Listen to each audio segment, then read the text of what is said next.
Welcome back as we take to the sea and see what's happening in the world of Pacific yachting with the one man who seems to know with a tale. This is a pretty tall tale here today we're going to tell here. I'm amazed. You've had some pretty serious yachters in before. This is a pretty big yarn we're going to hear about today here from this gentleman. That's for sure. And with me today is Enda O'Coineen. And you've been, how many times have you been around the world? Was it just at one time? I've been in 4 round the world races. Wow, okay. Yeah. And now I didn't complete them all, but 4. Yeah, now this one is one, I can't even remember the title of it. What was this? The Vendée Globe. Okay. Yeah, it was a lifetime ambition. Yeah. I had done the Whitbread and the Volvo around the world race, and the Vendée Globe was solo. And it was more men who've sort of been to the... There's more men who've been to the space than have sailed around the world solo, so it was quite a challenge. Now, you begin in France and then go down the coast of Africa and around the corner down there and over toward... Yeah, it's pretty basic. You just leave Europe, you sail south, hit the coast of South America, then you pick the trade winds and go south of Cape Town. It's Cape of Good Hope. It used to be called Cape of Storms, renamed by a PR man.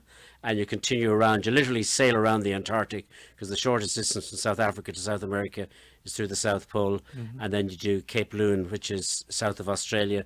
And then you come around Cape Horn and you sail back up the Atlantic. Sounds simple. You know, I was looking that up, the Antarctic.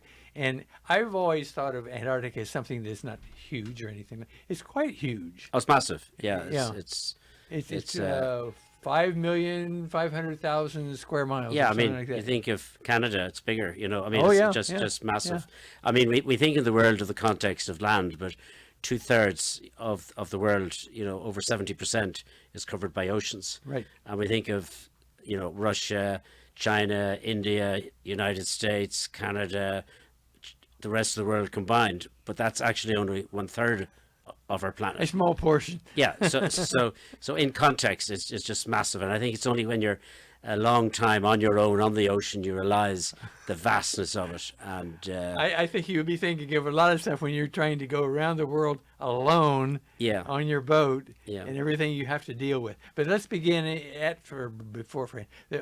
describe briefly the boat that you took on that journey, and then we'll talk about the contents of the boat and things that you needed. Yeah, well, look at I'm here in California, which is amazing. I just come here from Dublin, and you know, we flew for 11-12 hours, and it's just amazing to be in California. But my life story basically is built around the ocean, and I always had this ambition and dream, you know, having done the fully crewed around the world race, I wanted to do it solo. So it was about 1 a.m. Seven years ago, and New Year's Day, and I'd been thinking of buying this boat, but it was a New Year resolution. I said, Enda, you got to do it, because if I didn't do it, I'd regret it for years to come. So I bought the boat, New Year's Day resolution, 7-figure sum, a lot of money for cash. The owner hadn't gone to bed, and it had been a boat that had sailed around the world once before. It's what they call an Imoca 60, a 60-foot boat. It's built of Kevlar and carbon, very, very light. Now, that wasn't solo, though. Yes. Yeah, that one too. Yeah, it was built it's a very specific design. It's evolved. It started in France about 40 years ago. It's a race that takes place every 4 years. Okay. And there were several lives lost in the first race because the rules are very simple. You leave France, you come back to France. And now it's become a very major international sporting event, very big in France and Europe. It wouldn't be well so known here. And now to actually get to the start line, the qualification is quite tough because it's become a major sporting event. So they're restricted to 30 boats, and they're what they call an Imoca 60. So it's a box rule. The boat has to be not longer than 60 feet. It has to be self-righting. The mast is a maximum height, and it's got various safety features, and the rest is a clean sheet of paper. So designs have evolved phenomenally now. The boats have foils. They lift up and go. Think of it as the marathon of sailing, whereas the America's Cup might be the sprint. This is the marathon of ocean sailing. And these boats are extraordinary. My boat was 8.5 tons. The keel was 50% of that. I sailed it solo, which is a lot. I'm not a big macho guy, so there's a lot of technique. There's a lot of skill sets. So I bought the boat, but I did 2 transatlantic trips in preparation, once solo. So it was a tremendous experience, and it's tremendous to be here to talk about it. Well, okay, describe some of the material, equipment and such on the vessel. I mean, you have, well, do you have an engine on? I know you can't use an engine. You have to be totally self-contained against the safety requirement. Right. I had 2 salination plants, which makes fresh water out of salt water. I had 2 hydro generators, each would generate about 40 amps. How were those? Okay, the generators. Propellers, How were they done? Propellers over the stern. Okay. So, and of course I had solar panels, but they wouldn't have generated enough power. So you were self-contained from an energy perspective. You had a small emergency engine also, which had a charger on it, but primarily it was generators. And then I had 3 self-steering systems, very sophisticated gyro compasses. Then the boat had 60 points on the boat, which would be fed back to a central server. So what you would do is you would download different weather systems, because literally nowadays, when I did my first transatlantic trip in a dinghy many years ago, I went from Boston to Ireland. How big was the dinghy? It was 16 feet. Wow. You took whatever weather came. But now with ocean sailing, there's no doubt the storms are a bit more severe, but with technology, you're actually able to sail around the systems. So I would have been able to track the weather systems. So you might say have a combination of sailing at, say, 50-degree angle, the wind may be at 180 degrees, you'll be doing 7 or 8 knots in light weather, you might go up to 16 or 17 knots. There'd be various sensor points, sail trim and everything else. So the computer would work out, I may be, say, going from here to Hawaii, or that's much more predictable, but say on the Atlantic it's much more erratic. So it might be shorter to head for the Canary Islands and then cross to New York rather than go straight, so there's a lot of technology involved, and that's really exciting. Fundamentals don't change, the ocean doesn't change, but this boat is quite a sophisticated boat. I say built like the hull of an airplane, of carbon and Kevlar, very, very light, but very, very strong. Now, as you began out of France, you are heading down the coast, and how much? Okay, there's a variety of weather and ocean and everything. You just get everything. Yeah, exactly. Yeah. Well, I mean, but it depends. Up at latitude 50, the North Atlantic, you get these weather systems that roll across from Iceland and Greenland, and then the systems that come up from the Caribbean, we tend to get the leftovers of gales. We don't get the same severe hurricanes that you might get in the Caribbean, but the leftovers do come across to us. So that's very unpredictable. And as you go further south, you get into warmer conditions, and then you cross the doldrums, you sail across the Azores High, and then you punch through the doldrums, and you go into the southern hemisphere across the equator. Now, en route to this, I mean, the total time for that was something like 300 days or something? Well, no, I to do my circumnavigation, it was 126 days. 126. I was way off. Yeah. No, you look at, that would have been the time 30, 40 years ago. Okay. It would have been 300 days, but the boats are much quicker now. Sure, okay. They're racing machines, effectively. Fundamentals don't change. So, you're going through across continents, you're doing across oceans, and you have to be very flexible and adaptable and totally self-contained. I had enough food for several months. I made my own energy, had a self-steering system. You, as I say, you dehydration plants, made your own water. So the world could end, hopefully not, but you're totally self-contained. Let me jump in for 1 second, because we're all amazed at the story, and we'll go on. We could tell this forever. You had some tragedies along the way. Well, yes. When I say tragedies, I mean big problems. I had challenges. I had a severe knockdown as I was in the transitioning from the Indian Ocean to the Pacific Ocean, which was about 160 miles south of South Island, New Zealand. Because again, you go literally around the Antarctic, very far south. And in the Indian Ocean, the wind builds up gradually. But at this line, as you cross the date line going into the Pacific, you get these squalls that come up quite quickly. And I was caught unawares, so I lost my mast. I was nearly 200 miles from the nearest land. Describe in losing the mast. I mean, did it just break off, or did the whole mast fall off? Or the whole, the wind, it was just a crash jibe. One of the runners went, and it ripped the deck out of the boat. So the open ocean was coming into the boat. So the you're whole 200 miles away from anywhere. Correct, yes. By yourself. Correct. On a big $1 million yacht here, and you're trying to figure out how to I was in trouble. Yeah.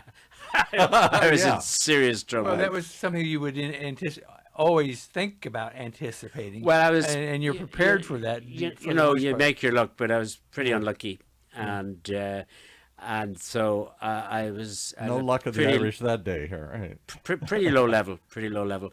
But you know, like everything else, you get kicked and down, and you know, I was out of the range of rescue services. You know, the furthest the rescue services could come is about 150 miles. Wow. And also I was there of my own free will, and I did have enough food. The hull, I covered up the leak, I covered up the deck, so I had enough How food. did you do that? I just used an old sail to break up. It was on the deck. It wasn't the hull itself. Oh, okay. So the waves were coming in on the deck. So really, I just battened down the squall and storm abated, and I put up a jury rig, and it took me about 8 days to get that 150 miles. So I got up to South Island, New Zealand. I got into a place called Port Chalmers in Otago Bay, and I thought that was it. But then I was there a few days, and I realized, Enda, can't give up. Yeah, you have to finish this. When you say you thought that was it, you mean you were done? Well, my ambition was to sail solo around the world. Okay, right. And you wouldn't be able to finish and it. you learn one thing in life, you know, you try and set out to what you finish. And so... But you could have died out there. Well, that's the risk you take. But, you know, I think I had... To me, the risk wasn't that great, but to others, and it was pretty much on the edge. You've had considerable experience. I mean, it's like a Formula driver car. Well, yeah, look, I've done this all my life. Anything could happen. You know? Yeah, I say, when I was 21, I crossed the Atlantic from Boston in a 16-foot dinghy.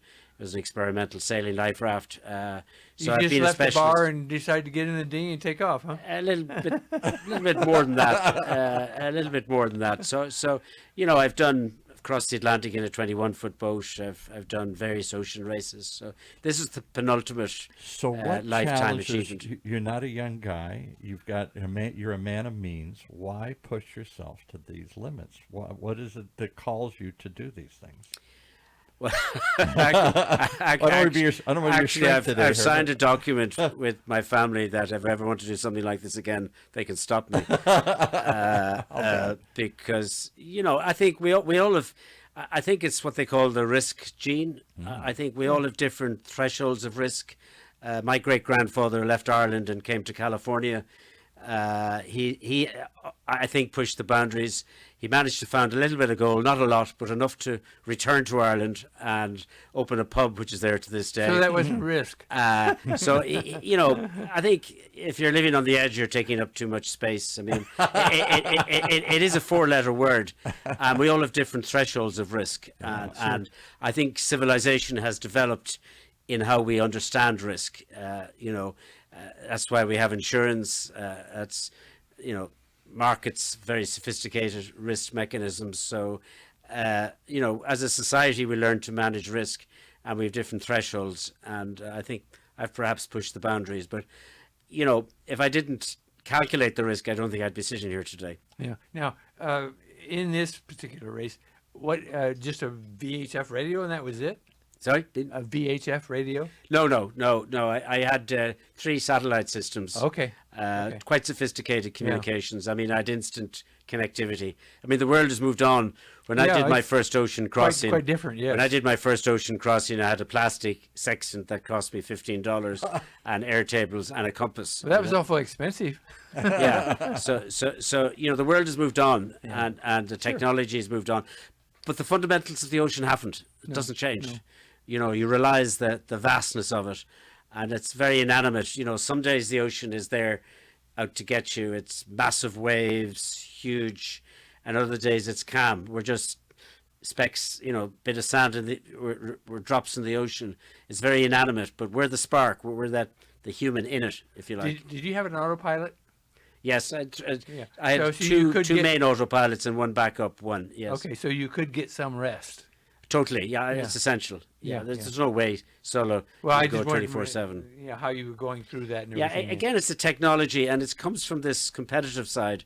This is a big race in France, the Vendée Globe, and the competitive drive has created some quite sophisticated self-steering systems with gyro compasses and various mechanisms. So, and you're saying only a handful of people have ever done this. This is a not a lot.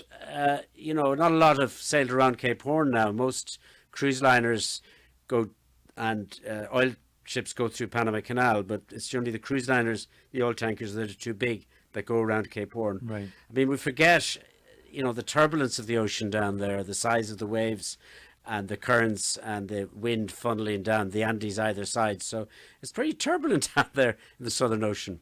Now, other vessels, there are ships around both points down there, both hopes. And did you ever have to be overly concerned with the ships near you? No, to tell you the truth, no, because, you know, it's so remote that the shipping lanes, ships of the ocean cover 2% of the ocean. So when you're away from the shipping lanes, it's just vast open spaces. Yes, when you're in lanes, you'll have a higher level of alert. Yeah. But it's just so vast. Mm-hmm. So yeah, you look at, you know, sitting here in California, sunny Newport Beach, but you know, the ocean is out there and it's there to adventure, and that was the challenge, and I was privileged to have done it and to be able to share my story. So I got a question for Joe. So Joe, for those who know, this is a fairly new show for us here at OC Talk Radio. Joe was the editor of Sea Magazine, right? Yeah. And then after that, didn't you run one of the marinas here for a while? Yes, I did, for many years. So you know all these people. Water property. As our guest said, boys and their toys here, you know, when he was walking in. There's some big boats and some big toys here in Newport Beach. Could you imagine many or any of these people doing that? Some of them struggle to get it out to Catalina and back. Oh, yeah, probably a great majority of them struggle to get to Catalina. But on the other hand, there are many people, and when I say many, I could probably come up with 10 or 12 different, mainly men, although there are a couple of women I know too that would attempt something like that. And the initial thing here in California is the Transpac, which goes to Hawaii. That's right. It's 2,200 miles. You know, it's not that big a deal, but sailing a boat 2,200 miles is a lot like a small portion of what you went through. Yeah. And, you know, that's... And I'm uninitiated, so how does this compare to the challenges of, say, the America's Cup, which is the only one I ever hear about, where Larry Ellison and all these super rich people put these massive funds into trying to, win a certain race somewhere? Yeah. Yeah, that's a totally different type of thing. Exactly. It's a totally different type of thing, you know. I'm an ocean explorer and adventurer, very involved in the Explorers Club. There's a good chapter here in Southern California. It's about pushing the boundaries. It's the America's Cup, you know, that's a technology race. It's esoteric. I come from, you know, the west of Ireland, Galway, my hometown. You know, we have weather systems coming in. It's a pretty tough environment. So you learn to respect the ocean, as indeed I'm sure people here do. You know, there are times when things get a little bit rougher, but nothing like what you're dealing with there. Yeah. So, and we have Bill Ficker, who is the late Bill Ficker, he went to the America's Cup twice and won twice, I think. Yeah. I'm not sure about twice. I know he won once. And he was from here in Newport Beach? Yes, he was, yeah. Yeah. I know the maritime base here is fabulous. You know, I had a little tour around the harbour this morning. It's just absolutely fabulous. Cool. But the boat didn't take us out into the ocean, which was a bit disappointing. But why? When it's so lovely inside the harbour here, you know. So yeah, so I'm down at Newport Harbour Yacht Club on Sunday. Brian Burke, the Commodores, kindly invited me along, so we're going to have a preview of the film there, and then it's formally premiered at the Newport Beach Film Festival. So we're here for a couple of days, and it's fantastic to be here. So let's talk about that. We'll end by talking about the film itself. So you went through this amazing journey. How did it turn into a film? Was it something you got involved in? Somebody approached you about? How does it become a film? Well, I mean, it's a perfect. I can see why it makes a film. Yeah, there's two parts to it. To be an entrant in this round the world race, you know, it's commercial. They make skippers take a lot of film footage. Right. So a lot of home movies, did a lot of video recordings. And there's an Irish lady, Emer Noon. She's from my home county in Galway, and she was the first woman to conduct at the Oscars. And so she's a composer and a very talented musician. So her and her husband Craig, she did a music score and have put the story together of the ocean voyage. So it's been called the Unsinkable Entrepreneur because I've set up lots of businesses. I run several businesses in Ireland. So the film is really a personal odyssey. You know, it's a story of risk. It's a story of adventure. She approached you, or did you hunt her down? Well, actually, it was the other way around. I was working on another project. Grace O'Malley is a famous sea queen, seafarer in Ireland, and I'm involved in a charity and Shackleton, you know, connecting young people with the ocean and adventure. And then this Shackleton's the guys who don't know that went to the Antarctic. I'm going down to the Antarctic next week, so I go into the Antarctic via Los Angeles from Ireland, if you can figure that one out. And if I remember correctly, the Shackleton story didn't work out too well. Didn't they all get stuck down there and die? Yeah, well, they didn't die. That's the extraordinary part. They all live to tell the story. Generally, you know nothing about it if they all die. So yeah, no, it came from a contact in another context through the charity. And then Craig and Emer said, why don't we put this film together? So it's called The Unsinkable Entrepreneur. I think maybe there's a typographical error. It should be The Unthinkable Entrepreneur. but we'll see what the reaction is. It's got a premiere here.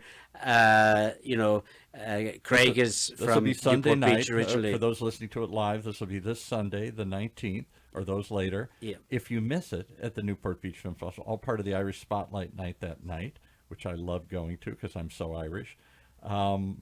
Where do you think it goes next? Other film festivals or any distribution? As a sneak preview, it's been shown at 6:30 at the film festival on Sunday evening. Then we have a big party in Muldoon's pub afterwards. Yes. But I've actually have a preview with the Newport Harbour Yacht Club at 3 o'clock on the for members and friends on Sunday afternoon. And then we're in Santa Monica Yacht Club, or Santa Monica Windjammers, I think, on Tuesday evening. So we're here. And then on Wednesday, I go to the Falklands, and then the Falklands we're going down to the Antarctic. So while I sailed around the Antarctic last time, I want to land this time. So you're flying into the Falklands? No. I was going to say, is there an airport? No, we get a boat. We get a boat out There's there. an airport there, but it's small, So look at it's lovely to be here. You know, we work hard at our business in Ireland. It's a small market, and the relationship between Ireland and California is fabulous. There's 10 million people in LA. I think that's twice the population of Ireland. So there's 3.5 million just here in Orange County. Yeah, so the scale is quite different. So it's an honor to be here, and it's an honor that this film, The Unsinkable Entrepreneur, has been premiered at the Newport Beach Film Festival. And I think there's a great community around film. We've met some of them. And a great yachting community. This is Southern California, next to the East Coast and Miami and stuff. I can't think of a bigger area for boats and yachting. So I may be wrong, but this is a huge area for that. Life is a voyage. We're all living on the ocean. Isn't that the truth? And many of us are living on the edge, like those here. Well, as I said, that's not an original quote. If you're living on your edge, you're taking up too much space. I've actually stolen that from Winston Churchill. Oh, okay. It's a good one. He who used that expression first. I'd like to claim credit, but So what comes next for you? Is there any challenge too big to do, or have you itched that itch? Have you gotten that out of your system? I don't know. Look, we'll all be a long time dead, and I think never is a word you should never use. And no, sailing solo around the world was penultimate. It's you know, I would think. I'm proud of that. I will have other adventures, not probably on the same scale, but I'm, you know, as long as I'm breathing, I think. I mean, but adventure for us all is different. You know, for some it's an adventure to go down the road, others it's an adventure to go to the pub, others it's an adventure to sail across the harbour. You know, we all have different degrees of risk. We all have different degrees of challenge. We're all at different stages in our lives. So, in terms of, you know, you don't stop. I think that's life, you know, and you try and give back as well when you get a bit older. You try and leave something behind. And I think I'm kind of getting to that stage in life, you know, the 3 stages. Oh, you're nice and young and you're middle age, and then the 3rd stage, you're looking well. so we all go through that in life. We're all looking well in this room here. So I've got my son and daughter here as well, and family. So it's a lovely, the whole film festival, the team and everything else. It's an honour to have the film there, and let's see what the reaction is. Let's see. All right, the Unsinkable Entrepreneur this Sunday at the Newport Beach Film Festival, and then watch for it if you're one of the members of one of the local yacht clubs here. And I suspect someday we'll see it on Netflix or something else, probably. Who knows? You looking for distribution for it? Is it looking to get picked up anywhere here? Yeah, that'd be nice. Yeah. Look, I'm not in the film industry. Yeah. You know, the producer is Craig Garfunkel. They've done a fabulous job, and Emer Noon. You know, they're professionals, and the music score, it's a blend of Irish sort of adventure music. So, you know, I'm not of the industry. It's just my story, sailing solo around the world. You never know. Somebody might pick it up, you know. Yeah, I was wanting to ask if you helped in the direction of the film, because Absolutely, you would have to. I mean, Totally. for something so totally unique. More than the technical advisor, the sort of story consultant here. Yeah. Yeah. Look, I've written 5 books on various adventures. I'm not new to communications. I own a newspaper, the Business Post, which is the national business publication in Ireland. We're reporting regularly on California's tech companies. 50% of United States tech companies invested in Europe do it through Ireland. Wow. Yet Ireland is only 2% of the market. There's very warm relations. We're an island on the North Atlantic off another island of England. We're the only English-speaking country in the Eurozone. So there's very close relations, and the fact that I was able to come direct by Aer Lingus straight across, I mean, it's just brilliant. And it's a stroke of genius, because you clear emigration in Dublin. I don't know how the Irish government did that one. Yeah. So U.S. government immigration officials live in Dublin. So we arrive as domestic passengers, which is lovely. So just get off the plane and go to your car. It's just gorgeous to be here. So there's no strangers here, only friends we haven't met. Well, you're certainly one of our friends we haven't met. Yes. Thank you so much for coming. What a tale. And I look forward to seeing it in person this Sunday at the Newport Beach Film Festival.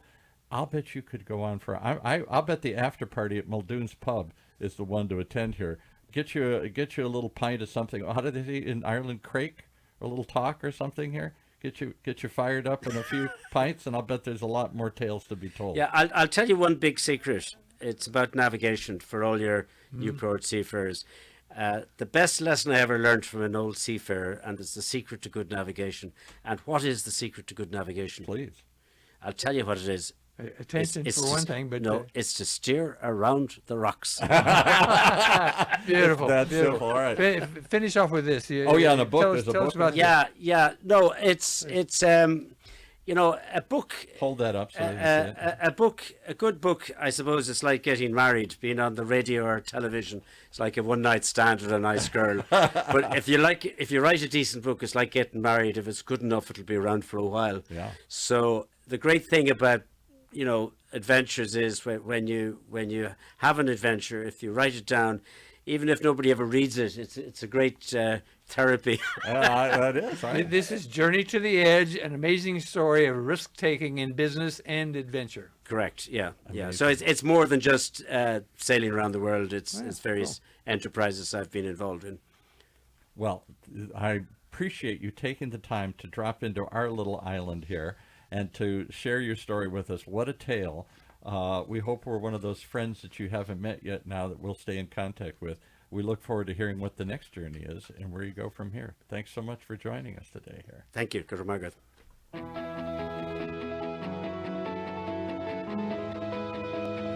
Well, there you have it. One more reason to tune in each and every time right here to Pacific Yachting on Orange County's only community radio station, OC Talk Radio, streaming live from our studios here at the University of California, Irvine's Field Flight Innovation Center.